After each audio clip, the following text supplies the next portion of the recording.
Côté marque employeur, il y a beaucoup de cabinets qui m'ont dit si je donne trop d'avantages, j'attire les feignants. Qu'est-ce que toi tu réponds à ça? Est-ce que tu as des contre-exemples et qu'est-ce que tu en penses? Je pense qu'il faut définir ce qu'est un feignant, quoi. Si un feignant, c'est quelqu'un qui a envie d'avoir du temps pour sa famille, prendre des vacances, faire de la musique, aller faire du sport, je pense qu'il a raison. Mais pour nous, c'est des gens de qualité, ça. Je crois pas qu'il y ait de feignants, en fait, dans notre métier. Je pense qu'il y a des gens désabusés, il y a des gens qui sont brisés, ça oui, et qui en fait savent plus comment faire pour s'en sortir en faisant un métier qu'ils aiment. Donc on en voit plein qui partent en entreprise, un peu dégoûtés, qui reviennent un peu dans le métier puis qui repartent. Nous, en fait, ce qui nous porte, je te disais, il y a quelque chose qui est en train de se passer au niveau de la profession. Ça peut être sur le management, ça peut être sur l'IA. Moi, je pense qu'en fait, il y a un mouvement de concentration qui va s'opérer. Il y a un peu plus de 70 000 avocats en France. Il y a 27 000 cabinets, donc on divise, on voit la taille moyenne. Ça va pas rester comme ça, parce que l'IA coûte très cher, et les moyens coûtent très cher, et puis bon, personne n'a envie d'être seul dans son coin. Autour des modes de collaboration, peut-être une sorte de freelancing un peu amélioré pour nous. Enfin, il y a plein de choses qui vont se créer. Nous, on va essayer de prendre notre part avec une proposition qui a des particularités. Je dis pas que c'est adapté pour tout le monde, mais typiquement quelqu'un qui est sensible aux avantages, qui va être content d'avoir 7 semaines de congé, qui va être content d'avoir du télétravail illimité, de pouvoir prendre ses congés quand il a des enfants, qu'il soit homme ou femme, nous on va se dire c'est un profil qui nous intéresse parce qu'il y a un équilibre qui est bon, qui nous semble bon, en tout cas c'est ce qu'on promeut. Si en plus de ça, cette situation fait que ça lui amène beaucoup d'énergie et de la performance, en fait on a réussi. Parce que l'objectif est effectivement d'aller chercher de la performance à travers toutes les conditions de travail qu'on met à disposition. Globalement aujourd'hui, ça continue de fonctionner comme ça.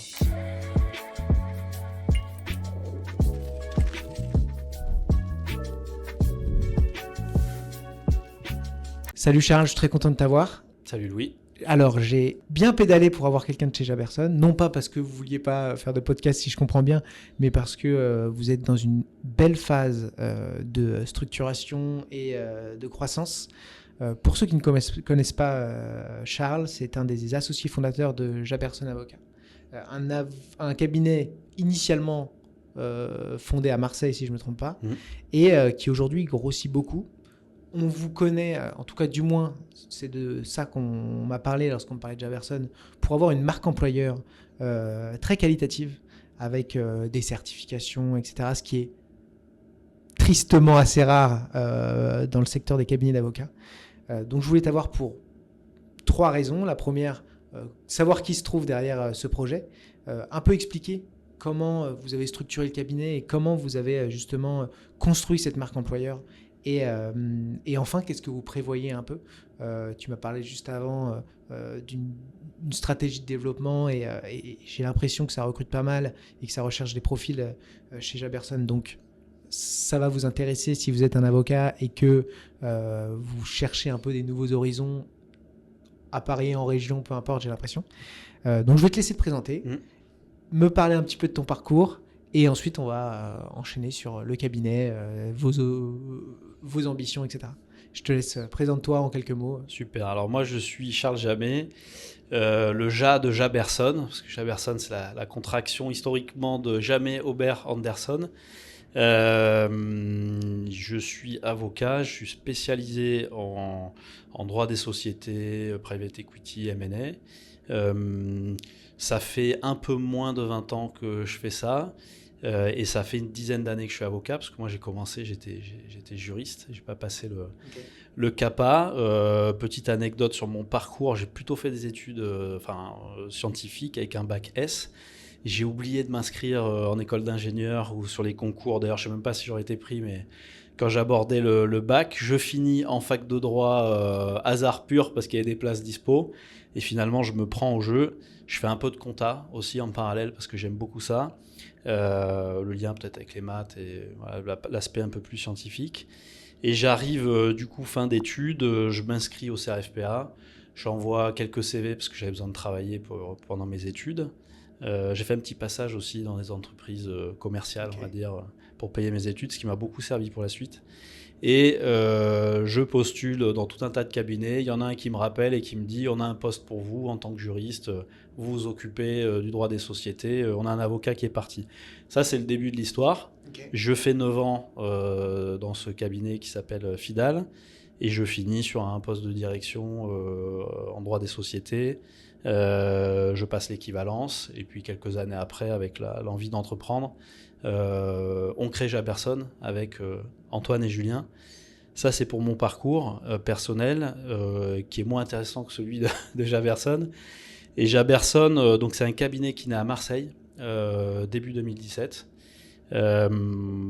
Franchement, qui démarre avec une ambition qui est de faire quelque chose où on allait se sentir bien avec Antoine et Julien. Vraiment, c'était pas plus que ça. On était très contents d'avoir quelques clients quand même, de pouvoir faire notre métier. L'ambition au début, c'était surtout de payer les factures et si possible, pouvoir se verser une rémunération.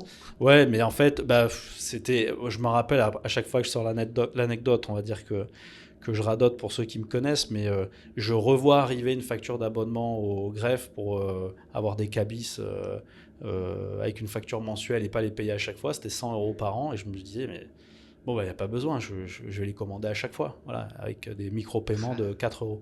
Et en fait, on démarre avec cette culture-là et en se disant, tout ce qu'on veut faire, c'est les choses bien. Donc chaque chose qu'on va aborder, par contre, on va essayer de bien le faire. Et on a pris ce temps, et ça, je pense que ça a été déterminant, c'est qu'on n'a pas juste dit, on va essayer on l'a fait. Et quand on a abordé les sujets de, tout basiquement, les locaux, par exemple, on n'a pas survolé. Voilà, on a visité beaucoup, on s'est posé, on s'est dit comment on veut construire nos locaux. Construire, les louer, mais les aménager, qu'est-ce qu'on veut construire comme état d'esprit, quelle est l'ambiance, est-ce que la circulation doit se faire comme ci, comme ça. À l'époque, tout ce qui était open space, etc., c'était pas trop, il y a 10 ans, on voyait peut-être un peu moins que maintenant. Est-ce qu'on en fait, est-ce qu'on n'en fait pas? Est-ce que nous, on se prend des grands bureaux pour avoir un truc un peu statutaire ou est-ce qu'on se met tous ensemble dans 20 mètres carrés? Et on a passé beaucoup de temps, on a lu, on s'est beaucoup documenté. Avant même de rentrer dans l'organisation, comment vous êtes rencontrés? Comment vous êtes associés avec justement En fait, on était tous les trois chez Fidal. Avec des expertises complémentaires. On bossait finalement pas mal ensemble sur des dossiers et puis surtout on était... C'était quoi les trois expertises? Alors corporate pour moi et les métiers connexes, du droit économique pour Antoine et du droit patrimonial pour Julien, quoi. Un mix de fiscal et de civil. Le fil rouge, c'était la valeur ajoutée sur des projets stratégiques pour des dirigeants.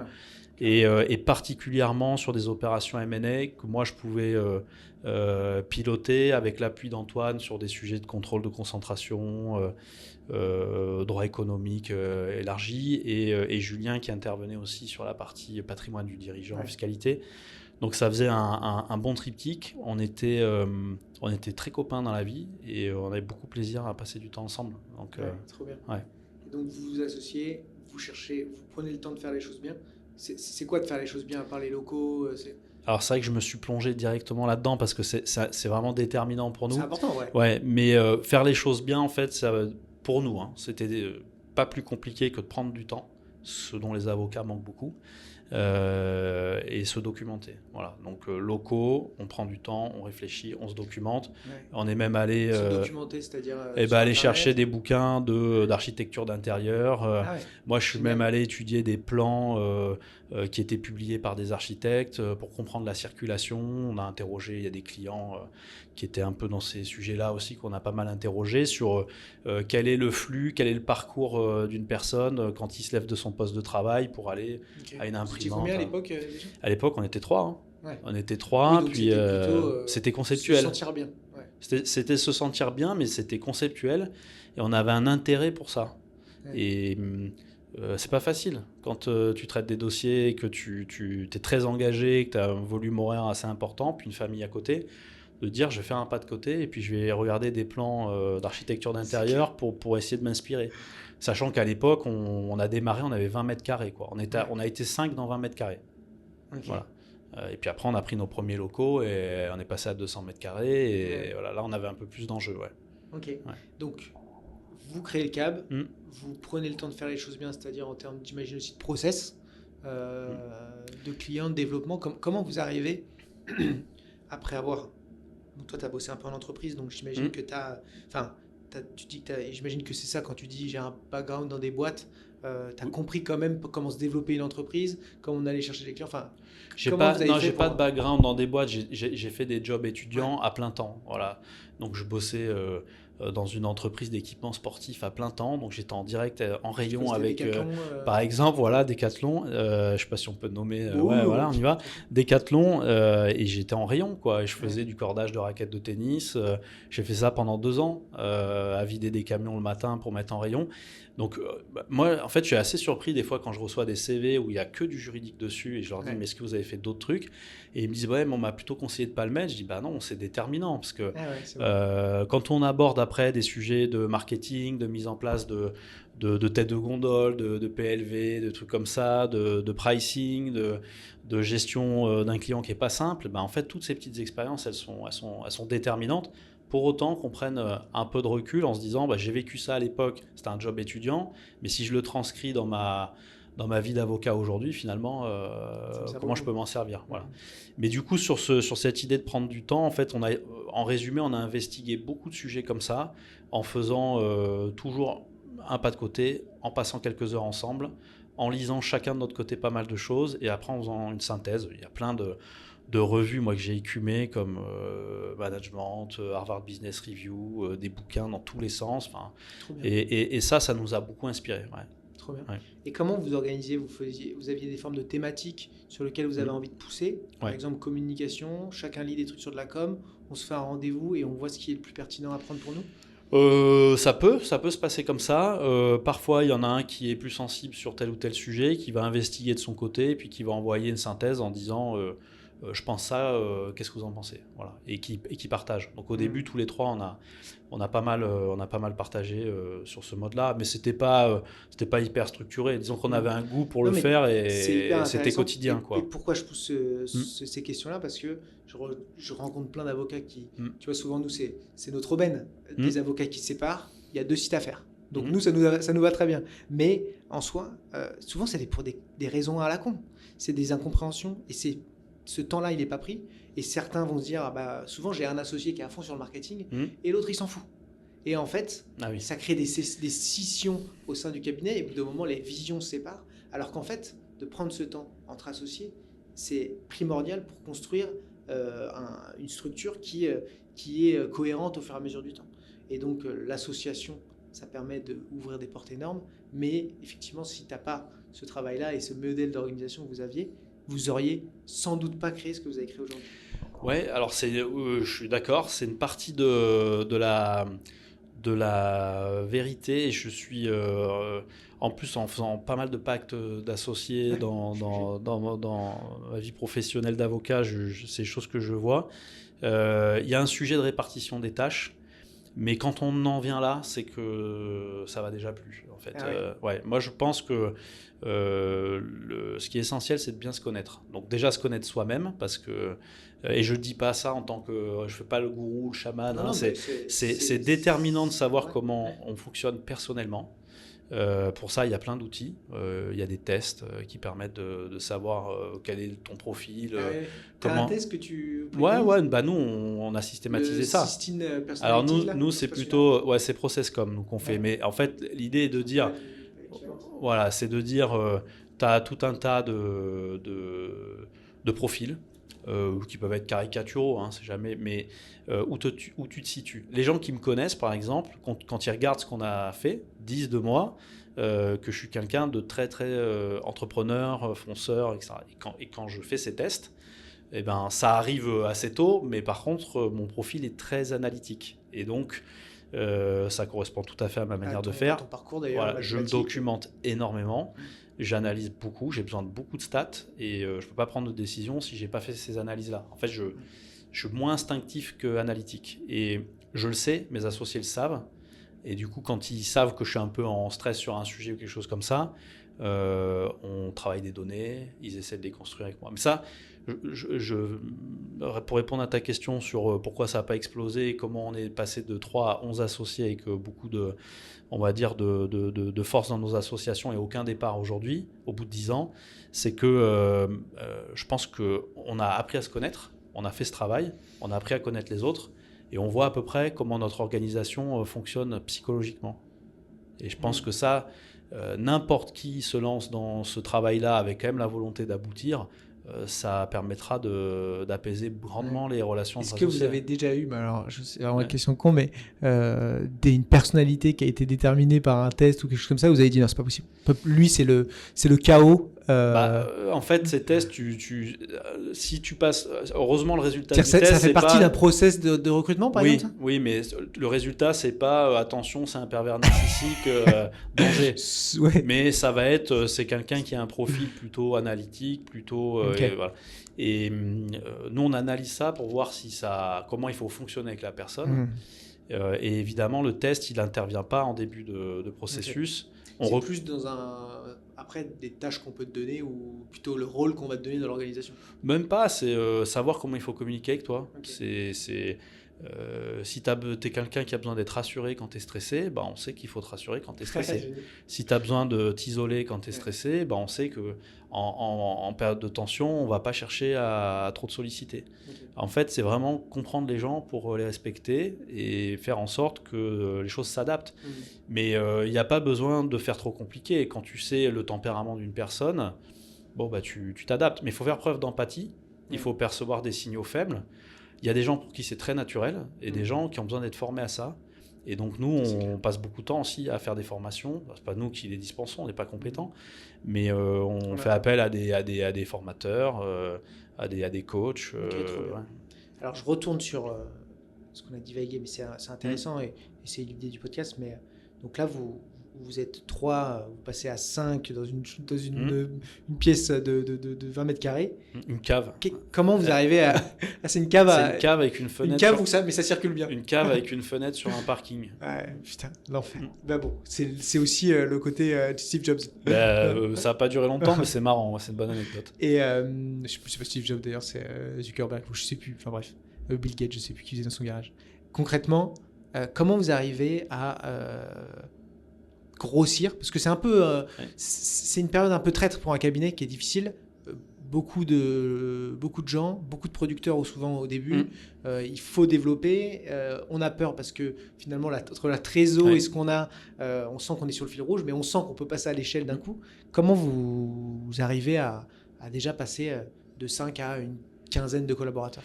Alors, je t'ai dit que j'étais analytique. Donc moi, première chose, c'est de comprendre ce qui se passe dans les stats. Donc on analyse les comptes, les chiffres, on fait des prévisionnels. Même quand on était 5, pour vos clients, voilà, on fait des prévisionnels, on pose des chiffres, on pose des hypothèses, et puis après on dit, on regarde où on en est. Donc il faut déjà être capable de mesurer. Et moi, ça c'est un truc, que ce soit des très gros cabinets, côté exploitation, j'entends évidemment, pour la partie gestion, j'imagine bien que les gros cabinets gèrent les choses, mais il y a peu d'avocats qui savent vraiment se situer sur leur facturation, les encours de production, quelle est la qualité des encours, si on prend des temps passés saisis, en fait, qu'est-ce qui est facturable, non facturable. Et l'idée de ça, nous, c'était d'avoir une vision parfaite, jamais parfait, mais en tout cas la plus parfaite possible de ces chiffres-là. Et après, avec des calculs de pilotage de trésorerie, de point haut, point bas, et on l'a fait ça dès le début. Ce qui fait que quand tu sais que tu as un peu de sous, tu te dis on peut recruter. Donc, il faut le coupler avec deuxième chose, c'est la volonté d'entreprendre et d'investir. Donc ça, pour nous, c'est vraiment chevillé au corps. Et quand on a des résultats, les premières années et encore maintenant, on réinvestit quasiment 100%. Okay. Donc si on a des excédents de cash, on les a déterminés, on sait qu'on peut les réinvestir, on recrute. Voilà. Okay. Et ça, on l'a fait... on n'a jamais versé de dividendes, par exemple. On l'a fait systématiquement jusqu'à une année, mais on en parlera peut-être après. Quand on est arrivé à une quarantaine, on a dit là, on a un plateau, il faut vraiment qu'on se pose et qu'on reconsolide un peu l'ensemble parce qu'on est allé très vite et on va faire une petite pause. Voilà. Et c'est intéressant. Alors, je trouve que c'est ça qui est bien quand on est avocat et qu'on développe une structure, c'est que, tu vois, à l'inverse de nous qui sommes... tu as le producteur de site et tu as le commercial qui suit. Et combien de commerciaux il faut pour nourrir X producteurs. Vous l'avez un peu moins, je trouve, entre guillemets, parce que vous pouvez recruter, entre guillemets, des associés qui peuvent produire et aller chercher du chiffre. Comment, la question qui va être assez pratique, c'est, selon toi, je sais pas, on est un cabinet, à partir de combien de trésors, ou pas un chiffre, mais en termes de durée, tu te dis, vas-y, on peut recruter. Est-ce qu'il nous faut 3 mois de trésor ferme ou il nous faut 6 mois de trésor au long cours? Enfin, comment tu... Alors déjà, je vais te partager une stat que moi je regarde tous les jours, tous les matins, et qui est un peu mon baromètre. Je regarde la trésorerie dispo sur les comptes, en fait, voilà, trésor instantané, plus les créances clients. Et si ce montant-là, ça fait à peu près un quart de l'année, et donc, que c'est ce que j'ai prévu, je me dis ça va à peu près. Voilà. Et ça, c'est une stat, ça fait 9 ans, tous les jours, je la regarde et je check. Bon, on pourrait rentrer dans plein de détails, mais c'est pas le but. Mais il faut avoir une stat qui te rassure bien sûr. et où tu te dis c'est ce que j'ai prévu pour le faire. Nous, on a toujours recruté en avance de chiffres et on recrute pas tellement par rapport aux résultats, on recrute par rapport aux besoins. Et donc, dès qu'on délivre plus assez bien ou qu'on pense que ça va être compliqué, on lance des recrutements. Et le résultat de ça, en tout cas ce que ça a concrétisé pour nous, c'est une quasi-certitude que quand tu recrutes un bon profil, tu as du chiffre qui arrive. Alors qu'en fait, notre culture était plutôt de dire, il faut d'abord qu'on ait du chiffre pour recruter. Plus on a de chiffres, plus on a de volume, plus on aura des bons recrutements à faire avec des gens qu'on peut payer. L'inverse, a priori, c'est pas faux. Ouais, mais c'est même, je pense, plutôt certain dans le sens où souvent on attend d'être à bloc pour recruter. La période passe, vous n'êtes plus à bloc. Les processus sont longs. Ça se fait, on recrute vite et mal. C'est mal onboardé parce que parfois le profil est bon, mais c'est mal amené. Le gars fait pas ses chiffres. Forcément, il comprend pas les process. Voilà. Enfin bref, à mon sens, c'est cette vision que tu apportes qui a de fortes chances de mieux fonctionner parce que ça permet, et du coup ton motto du départ, de prendre le temps. En fait, c'est déterminant, mais prendre le temps, ça veut dire essayer de bien faire. Faire très vite et il y a souvent des biais. En fait, si tu vas vite, c'est que tu sais. Donc, mais tu peux te tromper. Donc, prendre le temps et challenger un peu, c'est un peu plus de garantie sur le fait que les choses sont réfléchies. Tu parles de l'onboarding. Effectivement, ça fait des années qu'on fait des onboarding extrêmement structurés. On fait des offboarding, on fait des offboarding maternité dédiés, des re-onboarding maternité ou paternité. C'est hyper important. Ça, par exemple, ça donne un niveau d'exigence. Tu fais un recrutement de quelqu'un qui arrive même d'un très beau cabinet connu sur la place, structuré. Après l'onboarding qu'il a fait chez nous, souvent parce qu'on fait des rapports d'étonnement une semaine après l'arrivée, ils nous disent mais c'est incroyable quoi, la manière dont j'ai été accueilli, et ça leur met un niveau d'exigence. Il n'y a pas besoin de le dire, il n'y a pas besoin de mettre de pression, rien, juste on se dit ici on travaille, on est sérieux. Et on est tellement sérieux sur l'accueil que évidemment on a des attentes sur la suite. Mais c'est un management qui est assez soft et qui est plutôt sur le niveau d'exigence et l'amélioration continue et l'exigence personnelle et pour les autres, c'est très efficace quoi. Faisons la petite masterclass marque employeur justement parce que c'est l'idée. Vous grandissez petit à petit, vous recrutez au fur et à mesure parce que j'imagine que vous n'avez pas fait des gros batchs de recrutement mais que ça s'est fait. Il y a eu on est passé de 20 à 35 en 9 mois. Ah oui, quand même. On a fait 15 personnes en quelques mois. Ouais. Sur Marseille seulement ou partout? En fait, on a fait Marseille, on a ouvert Avignon très vite derrière, Paris. Et Aix un peu plus tard, mais on recrute un peu partout. Après, chez nous, il y a un truc un peu particulier, c'est qu'on est très nombreux à être inscrits au barreau de Marseille, mais la circulation de nos bureaux est totalement libre. Donc, tu as beaucoup d'avocats qui sont entre 2 et 3 bureaux, en fait. Ok, ça marche. Et j'imagine certains en remote, mais beaucoup en remote et en mix remote. C'est libre, totalement libre. Trop bien. Qu'est-ce que justement, alors là ça va intéresser des collaborateurs qui sont en recherche, tu pourras dire aussi ce que vous recrutez parce que ça devrait sortir la semaine prochaine, donc ça va être vraiment en phase, mais qu'est-ce que vous avez fait pour justement être perçu comme ça, et d'ailleurs obtenir une certification qui est Great Place to Work, qui est très connue chez les startups à mon sens, peut-être moins chez les cabinets d'avocats, mais qu'est-ce que vous avez mis en place? Quelles étaient un peu les cases à cocher et comment vous avez fait pour le mettre en place en gardant une rentabilité et une forte croissance? Parce que c'est ça qui est impressionnant aussi. Les deux sont liés en fait. La rentabilité et la croissance, pour nous, c'est directement lié aux conditions de travail. L'historique de Great Place to Work, c'est qu'on fait, en gros, on est dans des classements de prix techniques et de choses comme ça. Et il y a une année, on obtient pas mal de prix, de distinctions sur les expertises. Et en fait, moi, je dis à Antoine et Julien, je leur dis, l'année prochaine, on va pas avoir a priori les mêmes récompenses. Donc, il faut qu'on essaie de trouver un autre truc, quoi. Et je leur dis, bon, est-ce qu'on n'essaierait pas Great Place to Work?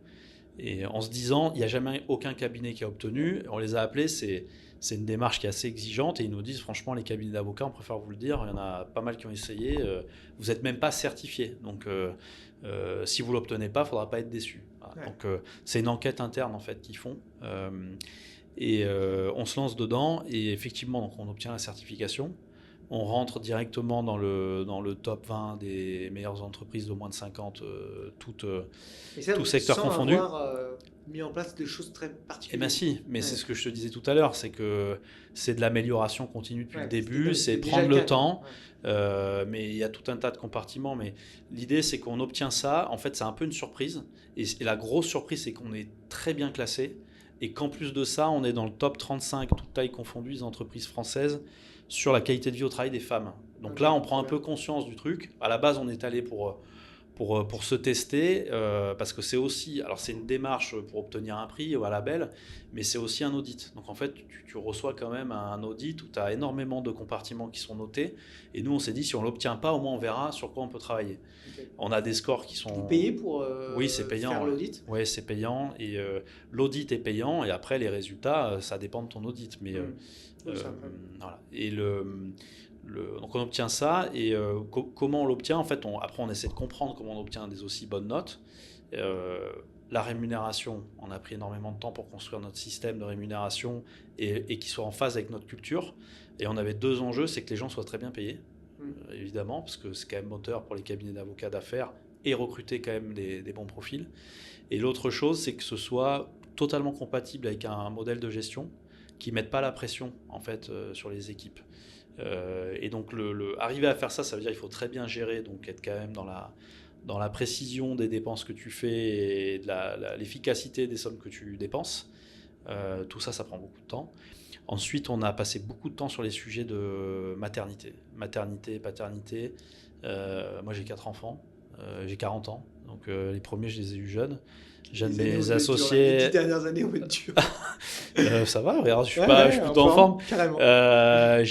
On est nombreux à avoir pas mal d'enfants et nos compagnes ou épouses travaillent.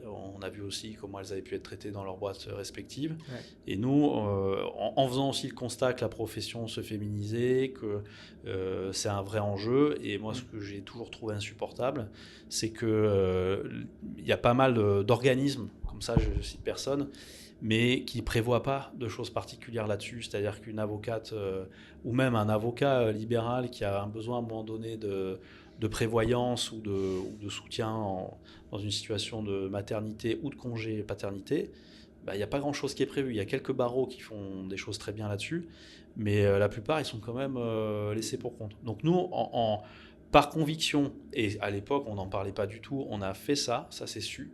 On a commencé à recevoir finalement beaucoup de CV, profils plutôt féminins, de grande qualité, et on sortait la stat il n'y a pas longtemps, mais en 9 ans, on a eu 20 naissances au cabinet. Et les parents qui ont eu des enfants sont toujours là. On n'a aucun départ de parents qui ont eu des enfants. Donc ça joue beaucoup. Après, on a parlé un peu d'onboarding, offboarding, c'est des choses sur lesquelles on travaille beaucoup.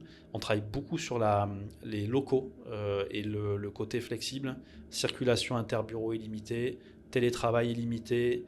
On a des logiciels. Et beaucoup de gens viennent au bureau, il y a quand même une belle présence. Et oui, parce que en fait, comme on a libéralisé tout ça, mais on ne l'a pas libéralisé en réponse à des plaintes qu'on recevait des uns et des autres, qu'on était trop ferme. En fait, c'est culturel chez nous. Donc, tu te débrouilles. En fait, on responsabilise. On te fait confiance. Donc, tu as besoin d'être chez toi, tu es chez toi. Il n'y a pas de sujet. Enfin, tu reçois un colis, on va pas voilà, ça ne t'empêche pas de traiter un deal. On a des anecdotes comme ça qui sont marrantes parce qu'on a On a des dossiers extrêmement exigeants où on a des avocats qui étaient en télétravail pour les derniers, elle se reconnaîtra, en Égypte, certains au Portugal, et qui pilotaient des trucs à distance comme ça. En fait, nous, on n'est pas en tension parce qu'on a mis en place tous les outils. Je ne vais pas parler du digital, mais pareil, gros sujet d'investigation pour nous. Tout est dématérialisé, tout est fiable, tout permet de travailler de partout. Et en fait, est-ce que finalement, on fait confiance aussi. Aujourd'hui, vos clients viennent beaucoup au bureau? C'est assez rare, j'imagine. En fait, il y a eu un mouvement post-Covid où c'était assez rare, et ça recommence. Ouais, ça revient un peu. Ouais, ça recommence. Ce qui est agréable, hein. Moi j'aime bien accueillir. En fait, tu peux concevoir le métier en étant derrière un ordi ultra technique, à faire beaucoup de choses où tu te fais plaisir sans la contrainte de l'interaction, pour certains. Nous, c'est pas notre conception, et c'est un plaisir, quoi. On a des locaux qui sont super sympas. La plupart de nos clients nous ressemblent, et ça, je pense que c'est aussi une conséquence de l'approche marque employeur et de... C'est qui la clientèle Jaberson? C'est des startups, des boîtes jeunes ou... Non, la clientèle, alors Jaberson, alors startup oui, mais notre cœur de métier, là où on est on va dire le plus présent et le plus compétent aussi, je pense, c'est sur les ETI familiales. Ok. Du coup, on décline tous les savoirs qu'on sait faire pour les ETI, donc d'un certain niveau quand même, jusqu'aux startups. Et notre clientèle, elle est constituée de gens qui créent des projets et qu'on accompagne même souvent pro bono. On est très présent dans les incubateurs, auprès des business angels. On est conseil de réseau, partenaire de sites assez importants. Et en même temps, on accompagne des ETI et des grands groupes. Donc voilà, PME, ETI, start-up. Ouais. Et tu parlais justement de digitalisation. Vous avez des outils de gestion particuliers? Est-ce que, alors tu n'es pas obligé de dire les noms Ah si, mais tu peux. C'est ma passion. Non, mais justement, tu peux partager. Moi, je trouve ça intéressant. Vous êtes équipé de quel produit? Qu'est-ce qui a changé votre vie? Est-ce que vous avez un outil de CRM? Est-ce que vous avez, je sais pas, HubSpot, genre, comme truc? Qu'est-ce que vous avez mis en place? Alors, en fait, nous, on a beaucoup de logiciels, beaucoup trop. Mais ça, moi, je veux dire, c'est le côté un de mes geek, passe-temps, je suis complètement geek, et un de mes passe-temps, c'est de tester tout ça. Voilà. Donc, la configuration actuelle, on est passé chez Cessib. Pour une bonne raison, c'est que les équipes, je leur fais un peu de pub, mais ils sont vraiment super. Les équipes de développeurs de Cessib, ils sont compétents, ils sont présents et ils relèvent les défis. Donc, grâce à notre passage chez Cessib, on a réussi à mettre en place... on leur autorise à prendre le passage et l'utiliser. Non, mais ils peuvent. De toute façon, je les apprécie beaucoup. Ça nous a permis de connecter HubSpot. Donc, on a développé une API maison, Cessib HubSpot. Et on a plugué dessus un deuxième CRM qui s'appelle Celsi, qui est français, qui est très bien. Et aujourd'hui, on a une solution maison, Cessib, HubSpot, Cessib. Ok, Celsi, je vois pas le lien Celsi, HubSpot, peut-être que je connais pas Celsi. Mais... Sur les devis. En fait, HubSpot a un outil de devis, mais nous, on est depuis le début sur Celsi, on a un niveau de paramétrage qu'on avait du mal à retrouver chez HubSpot. Trop bien. Donc ça, évidemment, je parle même pas de tout ce qui est transfert de données, signature électronique. Maintenant, c'est quand même la base. On utilise beaucoup d'outils du style Notion. Ça fait 4 ans qu'on développe pour sur faire Notion de la connaissance interne. On fait à la base Notion, c'est notre outil de diffusion de la connaissance et c'est devenu notre outil de pilotage de projet. Voilà. On a customisé une sorte de super to-do. Un projet, vous allez avoir une checklist des... Ouais, en fait, ça, c'est dans l'idée de connaître les choses et d'avoir beaucoup d'analytique. En fait, Notion, c'est exceptionnel. Et du coup, on a une to-do qui est sur une base de données. Je donne ce tips pour ceux que ça intéresse. C'est que Notion, on peut le développer en créant des pages et après connecter les pages. Mais en fait, il y a une autre manière de faire qui est de créer une base de données dans laquelle on crée des entrées de base de données qui sont des pages. Et alors ça, c'est chinois pour beaucoup de gens. Mais pour ceux que ça intéresse, franchement, en fait, l'idée de ça, c'est de prévoir l'évolutivité des choses. C'est que quand on est 2 ou 3, c'est beaucoup plus simple quand on a quelque chose qui communique. Notion et Notion qui est connecté encore. Parce que pour donner un exemple un peu concret, concrètement, si vous avez une base de données impliquant tous vos collaborateurs dedans, leur profil, et en face une base de données, par exemple client ou projet, vous pouvez très bien faire... assez facilement, une fois que tout ça est paramétré, des chronologies de projets où en fait vous dites ok, ce projet il va commencer là, il faut qu'il se finisse là, les jalons sont dedans, et ça permet si c'est bien fait, quelqu'un qui connaît pas le projet, il pourrait arriver dessus et tout comprendre et prendre la suite du projet. C'est exactement ça. On va prendre un exemple, on revient sur les congés maternité, dans l'offboarding spécifique maternité, en fait, les projets sont tous sur Notion. Donc, il y a tout ce niveau de détail. Bon, il y a plein d'informations sur le dossier.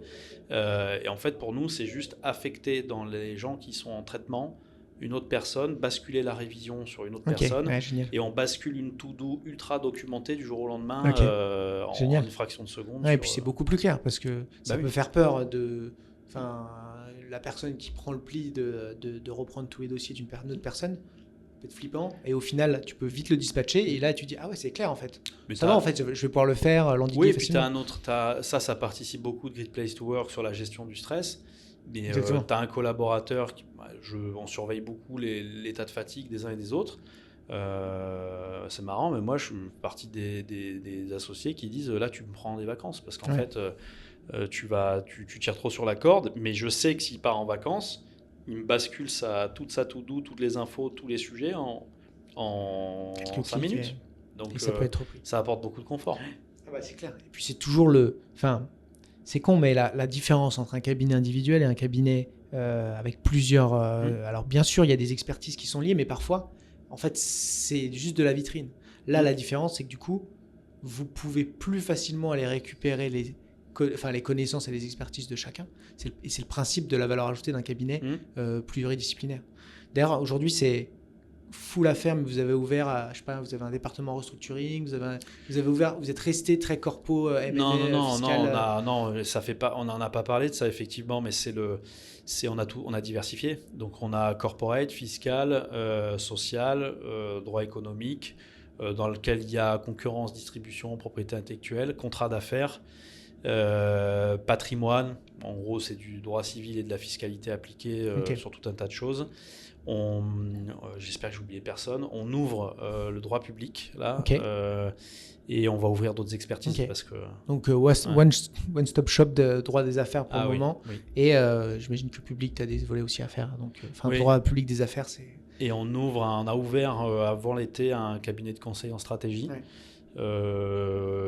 Qui vient renforcer nos expertises là-dessus. Tu viens plutôt pour faire du conseil en amont et vous donner par exemple une ligne directrice, ou c'est certains clients qui ont besoin de ce volet-là et vous vouliez... En fait, alors historiquement, c'est un cabinet qui préexistait, qui était référencé dans notre bassin d'origine, et avec qui on travaillait. Et c'est aussi le cabinet qui nous accompagnait sur tous les sujets test process com, recrutement, Et c'est un cabinet qui fait c'est un cabinet qui fait de la stratégie, qui fait de la stratégie des organisations, qui fait de la gestion de crise, gestion et communication de crise, qui fait du recrutement de C-level. Et en fait, ça vient compléter nos expertises en corporate, en droit du travail, en patrimoine. Et souvent, vous les recommandiez, au bout d'un moment, vous êtes dit, bon... c'est hyper varié. Ça peut être une entreprise une ETI familiale qui a un actionnariat familial qui commence à se disputer, mais à un point où la gouvernance vacille un peu.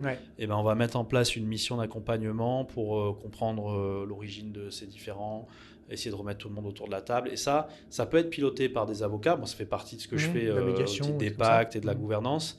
Mais quand on a des consultants, mais formés à la gestion de projet et qui ont des méthodes pour régler ça, c'est très complémentaire de ce que nous on sait faire d'un point de vue avec un angle juridique quand même. Mais il y a beaucoup de psychologie au milieu de tout ça. Bien sûr. Et très intéressant. Ça peut être un deal qui se passe mal avec des gens au-delà des sujets de négociation et de leurs désaccords purement sur le deal, qui n'arrivent plus à se parler. Donc, comment les remettre autour de la table? Ça peut être assez proche de la médiation, par exemple.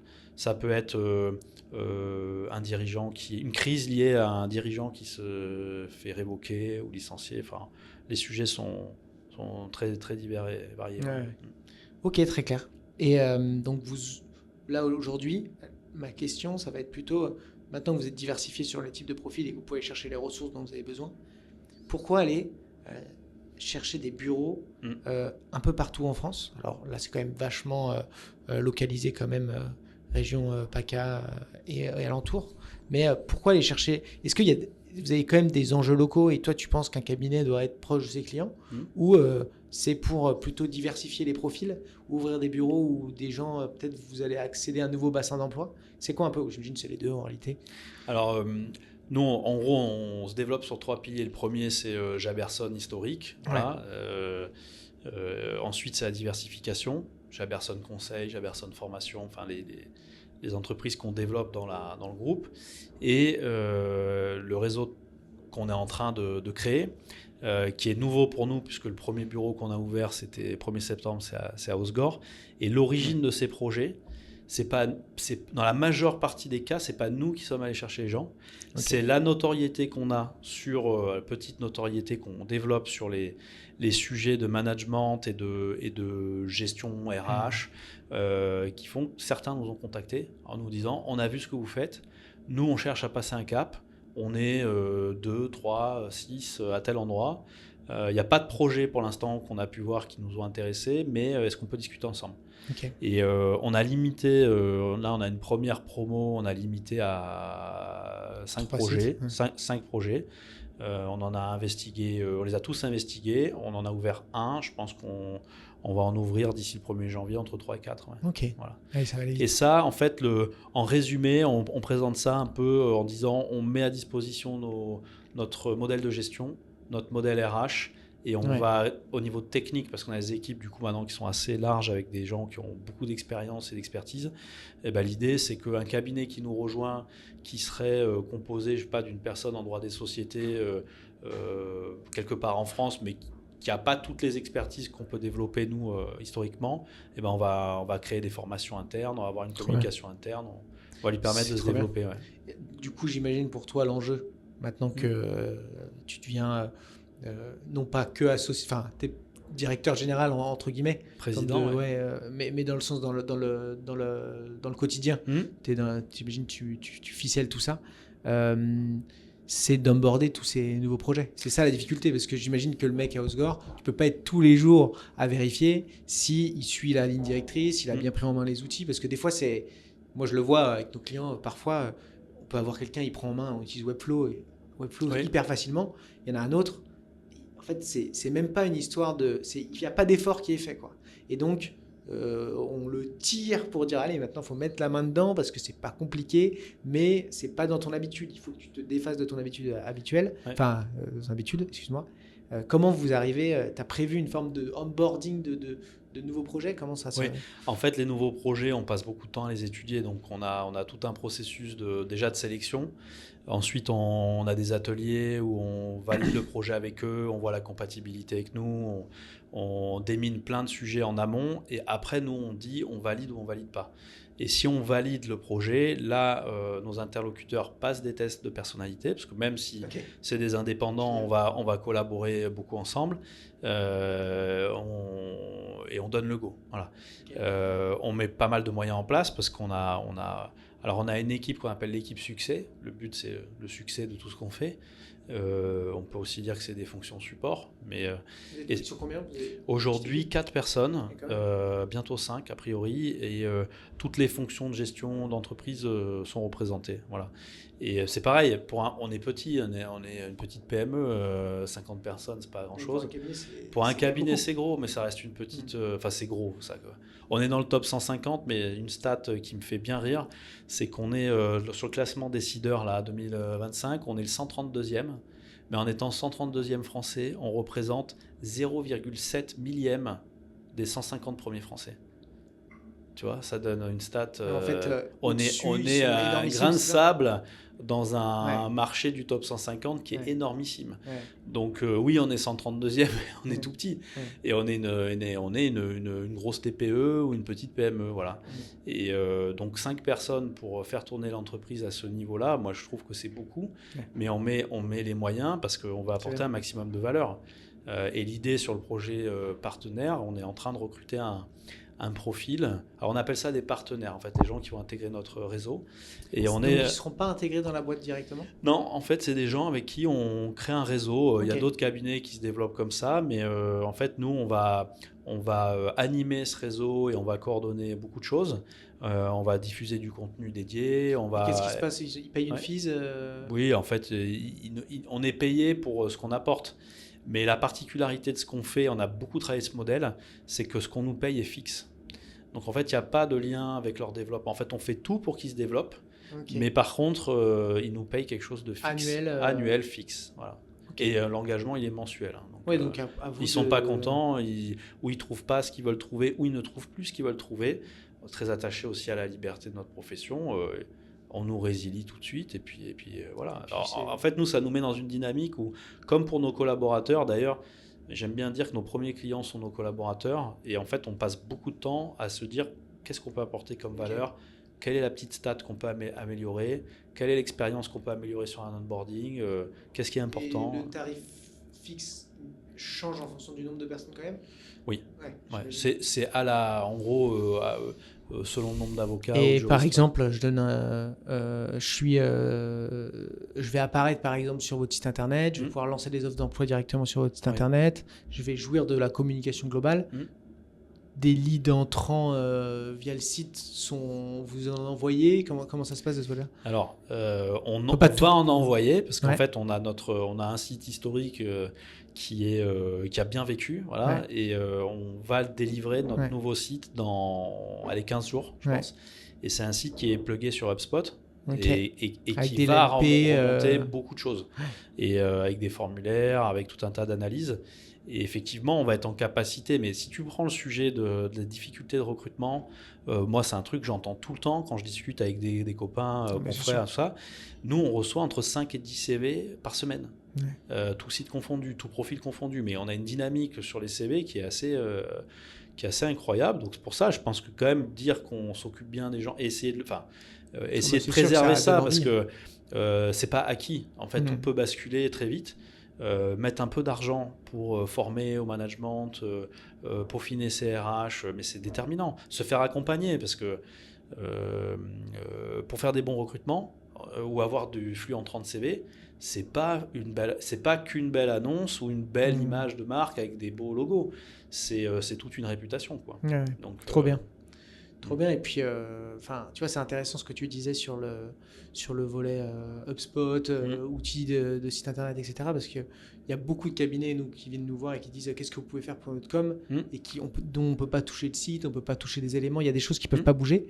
Et typiquement, la structure que vous avez mis en place, vous allez pouvoir construire, je sais pas moi, des pages dédiées. Par exemple, cabinet d'avocats Osgore. Si quelqu'un remplit le formulaire, boum, je le mets en relation avec la personne associée et ça fait du lead entrant. En fait, et vous apportez beaucoup de valeur. Voilà, c'est exactement ça. On a des pages dédiées pour tel ou tel site. On aura des réseaux sociaux dédiés. Et nous, dans ce qu'on va apporter, il y a la mise en place de ça. Il y a un support régulier là-dessus. Mais le but n'est pas de faire aussi à la place. Parce que... je pense il y a un moment, il faut comme je te le disais quand on préparait notre échange, c'est qu'on ne cherche pas des gens qui sont dans une mentalité passive. Je respecte totalement ça. C'est-à-dire qu'il y a des confrères, il y a des profils qui sont très orientés de dossier, qui ne veulent pas trop entendre parler d'autres choses, et qui sont vraiment dans l'art du métier d'avocat.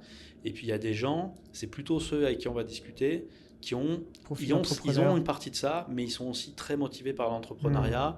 Ils ont une capacité à prendre des risques, à investir. Et nous, le projet qu'on porte est de dire, ces gens-là, on pense qu'on peut bien s'entendre. Et ce qui nous motive, tu parlais tout à l'heure de mes fonctions et de mon rôle. En fait, déjà, je ne suis pas tout seul parce qu'il y a Antoine et Julien historiquement qui sont là, mais les associés de Jaberson, avec Mathieu Lajoigny aussi, qui est très présent sur ces sujets de développement. On est une équipe, donc c'est plus facile à gérer, mais ce qui nous anime, et je pense que ça c'est vraiment à la fin le fil conducteur, c'est la contribution qu'on amène. Alors je ne veux pas non plus faire comme si on n'était pas intéressé par se développer, faire du chiffre et du résultat. Bien sûr. C'est vrai, mais ce qui nous fait marrer, pour le dire clairement, c'est de se dire ce qu'on est en train de faire, il y a des gens qui nous appellent pour nous dire que ça les intéresse. Et ça, c'est quand même assez gratifiant, mais c'est en même temps hyper engageant. Et donc, c'est ce qui fait qu'on se lève le matin. Je pense attendre beaucoup de vous une fois qu'ils sont lancés. Et profitons-en, parce qu'il y a beaucoup d'avocats qui vont nous écouter. C'est quoi un peu le profil type de personne que vous avez tendance à onboarder ? C'est un avocat individuel qui fait un peu de chiffre quand même, qui se débrouille bien, mais qui veut passer à l'échelle.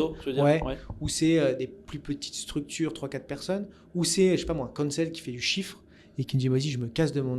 c'est quoi ? Tout. Ouais, ce En type de fait, structure-là. on a rencontré des avocats, 4 ans d'expérience, qui avaient qu'une envie, c'était de lancer un cabinet, mais ils ne voyaient pas le faire seul. On a rencontré des cabinets où ils étaient 7 ou 8. On a rencontré des structures de 2-3 personnes. Voilà. Ok. Donc, Trop bien. vraiment, je pense que le point commun, c'est une culture compatible avec nous. Et là, c'est pas un affichage. C'est que Ouais. quand on fait ces ateliers, on passe Bah, de beaucoup de toute manière, temps. sinon t'es mort, hein. Oui, et puis nous, en fait, on a des échanges qui apparaissent un peu informels, mais c'est quand même des ateliers. C'est un process qui dure quasiment 3 mois, où on parle beaucoup. Pour ceux qui ont déjà des structures existantes, on regarde aussi leurs comptas, leurs chiffres, si ce qu'ils nous disent est traduit dans le détail, et on se rend vite compte. Les Oui, tests process comme on les fait, mais en fin de processus. C'est-à-dire on engage ça que si vraiment on pense qu'on peut avancer ensemble. Mais culture fit, ça c'est indispensable. Une expertise, parce que c'est le profil. Nous, on était des directeurs techniques dans notre ancien cabinet, donc on a un angle expertise qui est important. Et est-ce que vous êtes justement intéressé par des profils avec, non pas une localité, Ouais. mais un positionnement de marché qui est pertinent? Oui, en fait, on va pas tellement regarder on va pas se mettre de contraintes. Trouver quelqu'un qui a le culture fit avec nous, qui est prêt à être très en avance sur les congés parentalité, qui est prêt à dire télétravail illimité, 7 semaines de congés, c'est un des marqueurs forts aussi chez nous. Déjà, ça c'est bien. On n'attend pas forcément des chiffres mirobolants. On discute avec des gens qui ne font pas à titre individuel 100 000 euros d'honoraires. Et par contre, nous, on leur dit, si ça te va, en fait, ça nous va. Il n'y a pas besoin de faire plus. Par contre, si tu as envie d'aller plus loin et que tu cherches des clés, on a peut-être des choses à te partager. Voilà. Ah ouais, c'est clair. Mais on ne pousse pas à la roue. En fait, Et puis c'est intéressant le volet pas de pourcentage, et oui. dans le sens où en fait ils savent les règles tout de suite. Et ici, il n'y aura pas une espèce de grincement de dents si ça cartonne. C'est de dire, en fait, j'en suis là aussi grâce à eux, parce que sinon, je ne serais pas arrivé à ce stade-là.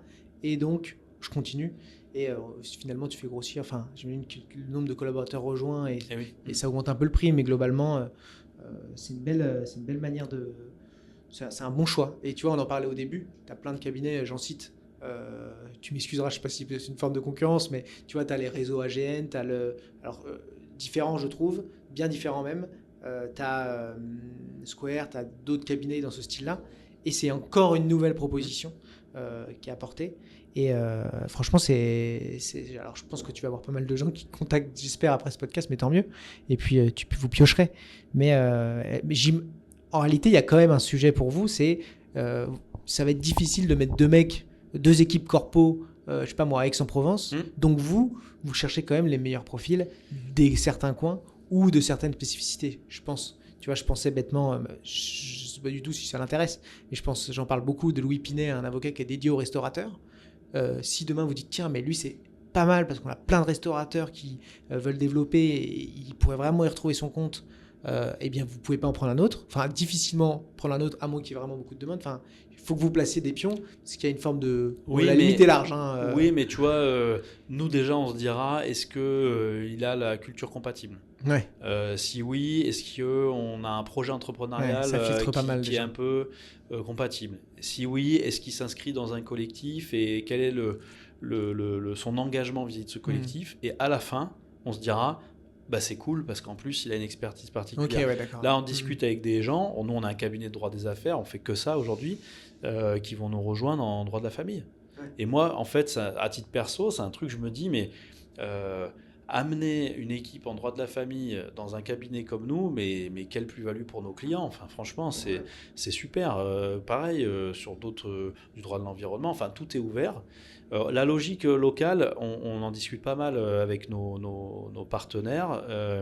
En fait, nous, ce qu'on leur a dit, c'est qu'on ne concédera évidemment pas d'exclusivité. Enfin, même dans notre profession, je ne vois pas comment on pourrait faire ça. Pour tout le monde. Mais nous, on a une logique qui est de dire, si on est avec un partenaire et que tout se passe bien, quel est notre intérêt à aller lui mettre un concurrent en face ? Donc, en fait, c'est stupide. Si en revanche, on est sollicité par des gens qui sont dans une même localité, qui pourraient avoir les mêmes expertises, en fait, on va leur dire contactez notre partenaire local, regardez si vous avez un projet à mener ensemble.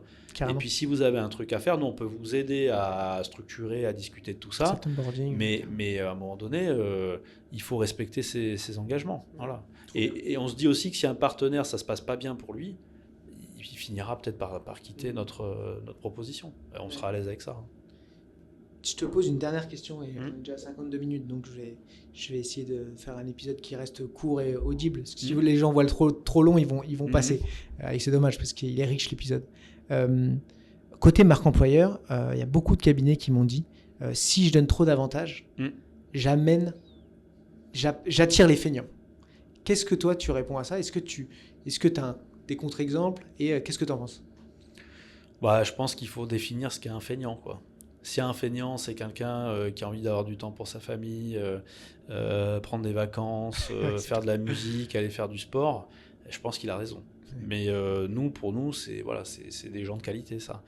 Je ne crois pas qu'il y ait de feignants, en fait, dans notre métier. Je pense qu'il y a des gens désabusés, il y a des gens qui sont brisés, ça oui, et qui en fait savent plus comment faire pour s'en sortir en faisant un métier qu'ils aiment. Donc on en voit plein qui partent en entreprise un peu dégoûtés, qui reviennent un peu dans le métier puis qui repartent. Nous en fait, ce qui nous porte, je te disais, c'est on sent que il y a quelque chose qui est en train de se passer au niveau de la profession. Ça peut être sur le management, ça peut être sur l'IA. Moi, je pense qu'en fait, il y a un mouvement de concentration qui va s'opérer. Il y a un peu plus de 70 000 avocats en France. Il y a 27 000 cabinets. Donc, on divise, on voit la taille moyenne. Ça ne va pas rester comme ça parce que l'IA coûte très cher. Les moyens coûtent très cher. Et puis, personne n'a envie d'être seul dans son coin. Donc, autour des modes de collaboration, peut-être une sorte de freelancing un peu amélioré pour nous. Enfin, il y a plein de choses qui vont se créer. Nous, on va essayer de prendre notre part avec une proposition qui a des particularités. Je ne dis pas que c'est adapté pour tout le monde, mais typiquement, quelqu'un qui est sensible aux avantages, qui va être content d'avoir 7 semaines de congé, qui va être content d'avoir du télétravail illimité, de pouvoir prendre ses congés quand il a des enfants, qu'ils soient hommes ou femmes. Nous, on va se dire... C'est un profil qui nous intéresse parce qu'il y a un équilibre qui est bon, qui nous semble bon. En tout cas, c'est ce qu'on promeut.